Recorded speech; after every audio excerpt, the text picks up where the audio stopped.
Nvidia's GT210, a card that I have never actually once looked at, as even that did seem a bit too painful for the channel. But today we're going to actually take a look at the mess that is the GT210 and the painful story behind its success. Released 13 years ago during late 2009, this is a card with a history so infamous that even after all this time it's still causing pain due to the horrific reputation it gained throughout its life. Originally, at one point, it was Nvidia's new display adapter, entry level and the cheapest option they were going to offer on the market, along with its now more or less forgotten companion card, the GT220. However, as much as reviewers of the era stressed that the GT210 was heavily cut down compared to all other cards, including that GT220, it was recommended purely for its desktop usage, multi-monitor, and that's about it. Many of the games of the era were already struggling to hit 30 FPS. But it did have one marketable factor. It could decode HD videos.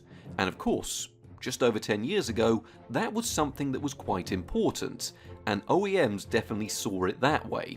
An easy way to brand any PC HD ready, 1080p ready, and all those various monikers that OEMs were so desperate to slam over every advert they could. I'm sure you'll remember the PCs that came stacked full of stickers with random things like 1080p compliant and all that, just because it had one of these graphics cards inside. As time would go on, it only took a few years for the GT220 to be discontinued, and you'd think the same would happen for the GT210. But no, the demand for this card has remained relatively high for about a decade now, despite its insane limitations, relatively middling reviews when it came out, and the fact that it's a GT210, you can see that it's a good few generations old, but I still remember vividly around 2013 to 2014, about half the PCs down at Curry's had one of these in it. I still remember Maplins having shelves of the things, and with the rise of online shopping, if you typed graphics card into Amazon, just graphics card, you'd see about 6 or so of these listings before you actually might find a card you'd want, and they were cheap, and the quantity that these things were made in meant that they were still selling brand new in box for anywhere between £20 to £40, and that's still the same case today. So you'd get one brand new in box online, locally, anywhere. You could not escape the GT210 for years after its release. I distinctly remember a lot of the reviews on the Curry's website, on Amazon's website, on Play.com, wherever you bought one from. There were a lot of older relatives buying a graphics card for their grandson or grandchild or whoever wanted it for Christmas or their birthday, because all they were told is, oh, I want a graphics card for my computer. And given this had no requirements, you didn't need a power supply upgrade or anything like that, they sold, and this was echoed throughout far too many of the reviews. In recent years though, the card is finally beginning to drop off. But a decade of terror was provided by the GT210, a relatively mediocre card that's become a low-end success that has stuck around thanks to a combination of so many late 2000s requirements. It was the perfect storm for the GT210 to take off on. The OEMs being able to slap stickers on their PC for what it did offer, the fact it was cheap and had no power supply requirements, and people still being relatively confused as the whole PC gaming boom started, meant that a lot of people ended up with this travesty of a card. The question is, how exactly does it perform, and are the specs really as bad as we've all heard? So Nvidia's GeForce 210 is technically not actually a GT card, as much as that's the common name for it with everyone saying GT210. No, the card's official name is the Nvidia GeForce 210. Even Nvidia knew this card wasn't powerful enough to give it even the GT name. It was powered by 16 CUDA cores on the 40nm Tesla 2 architecture, and really doesn't boast anything in the way of power. It did help solidify the range because, as most of you know, their previous display adapter, the GeForce 8400, which I've got a video on, it was sort of potluck which specs you were getting. So at least here you did get DDR3 memory, 8 TMUs, 4 ROPs, and 16 CUDA cores. So that's at least one thing it's got going for it. Price today can vary anywhere between buying a used one for a few pounds or dollars, through to people still accidentally buying them brand new in box, as I've said, for about £40 on Amazon. That's generally sort of the going rate nowadays. And you'd be surprised how many people are caught out by this and I think most people that are caught out tend to sort by low to high, see the 5-star reviews that it's had since 2009, and go out and buy one still. Still, that's not great. Now I'm going to be testing this graphics card, if we can even call it that, in my main PC with the latest Nvidia drivers, as by default Windows 10 tries to give you some that are about 5 years out of date. Probably fine for just using Windows, but not ideal if you're going to be gaming, which seems to be why people bought this card. Still can't wrap my head around that one. So why don't we find out just how terrible this card is when we put it through the benchmarks. Starting off our benchmarks with CSGO, yes, that's right, a modern, sort of, competitive shooter was fully playable with an average sort of near 30 FPS, provided you played the game on the absolute lowest settings with a meager 320 by 240 resolution. I know stretched onto the recording window, this doesn't actually look too bad, and it looks like I've got nothing really much to complain about. But, well, in reality, I was having to try and look at a screen like this to try and lower the settings and actually play the game for the benchmark, and it was borderline impossible. But if you wanted a frame rate higher than around 10 to 15 FPS, this was the only way to do it. So terrible, yes, but playable, well, that's sort of up to you. Maybe in full screen, it might be a little bit better.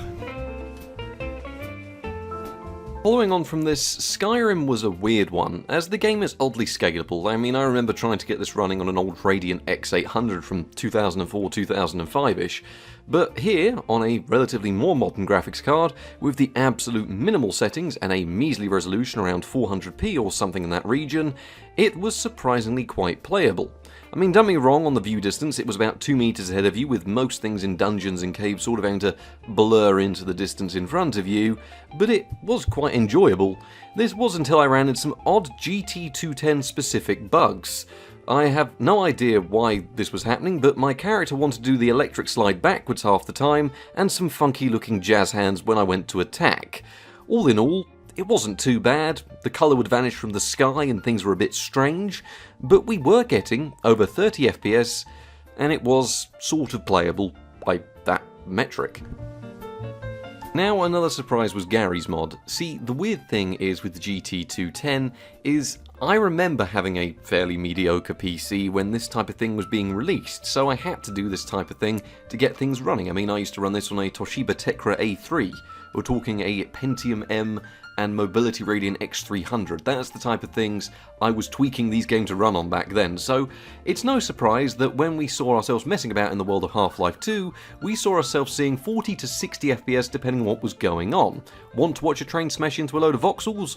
Well, the GT210 can just about manage it. Unfortunately, the tweaks I was talking about earlier meant that we've got no details enabled and no shadows enabled, and virtually every graphics setting possible is also disabled. So provided you can deal with the frankly quite awful looking graphics, it'll cope with only a small amount of slowdown.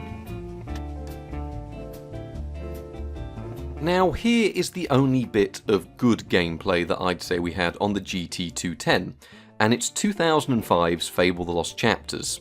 Now, most options were turned up one notch from the minimum, just to manage a 720p HD resolution, and we did have to use a 16-bit colour palette, in line with the original Xbox there, just to get it to run at this resolution. Ultimately, for all its faults though, the game did look really nice, and it is a very optimised title. Heavy areas could cause the frame rate to drop down slightly, but in general, older and more well-optimised titles can manage lower settings in 720p for a somewhat playable performance. Now you're probably noticing here that GTA 5 looks an awful lot like Notepad++, and that was to disable things we don't need like shadows, reflections, you know, actual graphics, things like that, and to drop the resolution down to 640 by 480. The game was a bit of a mess, usually hovering around a playable level until the VRAM would choke and the game would leave you pondering for a minute or so what was actually happening until it randomly decided to come back. Usually it wasn't too bad if you left the city, but in general, whenever anything heavy was going on, you'd enjoy the game for maybe 45 seconds, and then it'd hitch up for 5 to 10 seconds and then carry on. Something you do often see on these lower end display adapter cards, so you'd have to make up your own mind whether or not you'd call this playable. Personally, I think I could get away with playing it like this, not that I'd be very happy about it. Another 720p high definition title here, just to save your eyes from the blurriness of the previous title, and wow, I've got to say, doesn't this look amazing, targeting high definition on this card, with Mount & Blade Warband requiring us to use the DirectX 7 renderer from the 90s, with mostly low settings to get it to be as playable as it was here. Still, we are running a fairly large mid-game battle, and we did see near 60 FPS and even over it sometimes. Not half bad till you remember that people are still buying this card today, and this is a rendering API that came out about 25 years ago. Now, a big thank you to TTT over on the Discord who treated me to Stardew Valley for some benchmarks and things like that. Occasionally the game made it to the start screen, but mostly just crashed out. This persisted with every GT210 I used. I tried 3 of them, I tried different drivers, and it should run. According to the system requirements, this game should run on the card. But most of the time, well, it sort of just decides to crash whenever you launch it. Then finally we rounded ourselves off with an easy one with Minecraft running in 720p, which reminded me of having to tweak it to make it run on my old GMA 4500 growing up. Still, with Optifine installed on one of the newer versions of the game, we were able to maintain near 60 FPS when all the chunks had loaded in. Without Optifine though, this was unplayable, as 10 years ago it struggled with the base game, and now you need modifications and tweaks just to even see the game really launch and make it actually in-game. Hardly great for a card still being sold today, that most people will assume, oh, it'll run Minecraft and things like that. Well, it will, you're just going to have to run the game with some extraordinarily low settings. Now, those benchmarks were extremely underwhelming. Let's not pretend we ever expected any decent performance, as that's never what the card was about, and reviewers even said that back in the day. It's only thanks to the prominence the card has managed to gain over the years that there are people still accidentally buying these brand new in-box for more than just being a display adapter. They want it as a gaming choice. But most of the time, even when it comes to desktop usage, your iGPU is going to be far better if it's from the last 7 years or so. And if you need a display output, well, there's so many superior choices. I mean, I can go on eBay and for £3 I can buy an AMD HD 6450. That has DirectX 11 support, is cheaper and better. Yet the GT210 still sells in far higher quantities because it commands this weird premium just because we've all heard about it. Yes, you can do things like emulation if you like. You know, I've tried to do some basic emulation, but generally, if it'll run on a smartphone released in this decade, it'll run on this card. I'll give it credit here, things like Dolphin will run, but you're running them in less than a native resolution. So that's about 240p in a GameCube game. That's hardly great, is it? The main selling point on launch would of course that HD film acceleration, and unfortunately unless you're using offline media, that's really not the case anymore, as you need a slew of internet browser add-ons to make them use the GT210, and allow all 16 of those powerful CUDA cores just to be used. Well, you know, I don't really know what else to say. It sort of just sits in your PC doing nothing at all. And that really is about the summary that the GT210 I can give.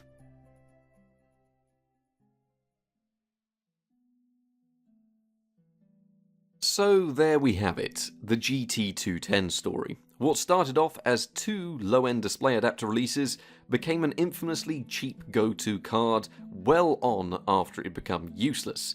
It's a DirectX 10 card in a DirectX 12 world. You know, as in, you can't run things without having DirectX 12 support anymore. And I mean, the cards that are still being sold today to catch people out, they're not going to be from reputable brands. You're not going to find EVGA or Palette or someone like that. No, the top search at the moment is BindPoo. That's right, the company called BindPoo, I don't even know if that's a typo, but they have a surplus of these chips out there, and they are definitely selling them. They've even got reviews. So, someone's bought a BindPoo GT210 somewhat recently, and they've just put the price up to 50 quid. So, either way, I hope you all enjoyed watching. Hopefully this madness about the GT210 somewhat calms down as time goes on. It's gradually getting there, but given the GT710 never hit the cheap price that the GT210 did, it just means that there's never been a real in-box, brand new successor. It was just the perfect storm for this nonsense. There's no other way to describe it, actually. So I hope you've all enjoyed watching. I can't even think of a way to justify this release, and good night.